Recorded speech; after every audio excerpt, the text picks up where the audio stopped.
రోజులు చూస్తున్నా కదా, ఈ హరీశ్రావుని ఎలుగుబంటి గరిచినట్టున్నది నాకు.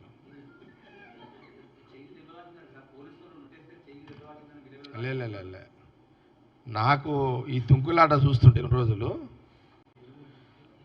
ఎలుగుబంటి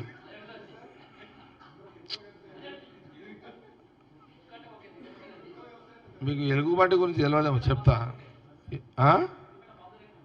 లేదు, ఎలుగుబంటి గురించి మీకు తెలియదు అనుకుంటా. ఎలుగుబంటి అది కొంత డిస్టర్బెన్స్ అయిపోతే పిచ్చి పిచ్చిగా చేసి ఊరి మీద వాడు ఎవరిని పడితే అని కొరుకుతుంటుంది, గిచ్చుతుంటుంది, పరిచయం చేస్తుంటుంది, ఊరంతా కంపు కంపు లేపుతుంది.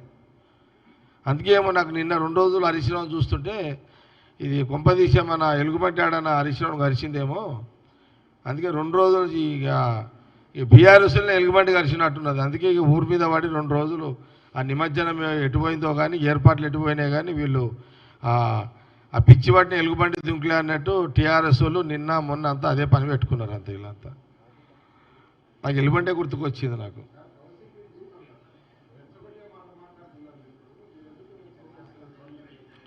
కౌశల్ రెడ్డి ఇంకా చిన్న పిల్లగాడులే, ఇంకా చిన్నోడులే. ఇంకా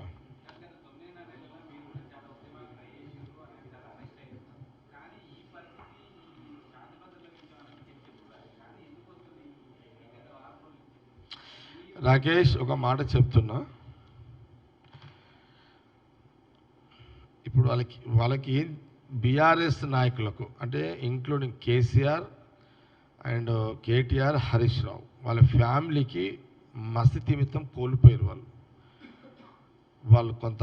ఎందుకంటే 10 సంవత్సరాలు ఆ పవర్ ఎంజాయ్ చేసి చేసి చేసి ఆ ప్రగతి భవను, ఆ రాజ్మహల్లో ప్రగతి భవన్లో, ప్రగతి భవన్లో అలాంటి యొక్క రాజ్యభోగ్యాలు అనుభవించిన ఆ ఫ్యామిలీ ఒకటేసారి తెలంగాణ ప్రజలు కాంగ్రెస్కి అవకాశం ఇచ్చి వాళ్ళకు షాక్ ఇచ్చేసరికి వాళ్ళు మతి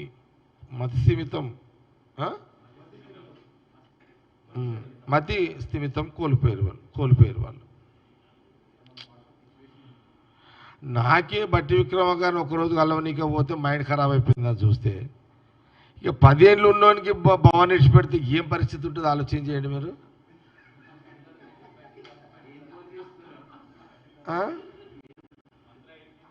లేలే అది ఏందనుకుంటున్నావు, అది ప్రగతి భవను ఏదన్నా. నాకే ఒక్కరోజుకి అది ఏంది ఇదంతా అనిపించింది.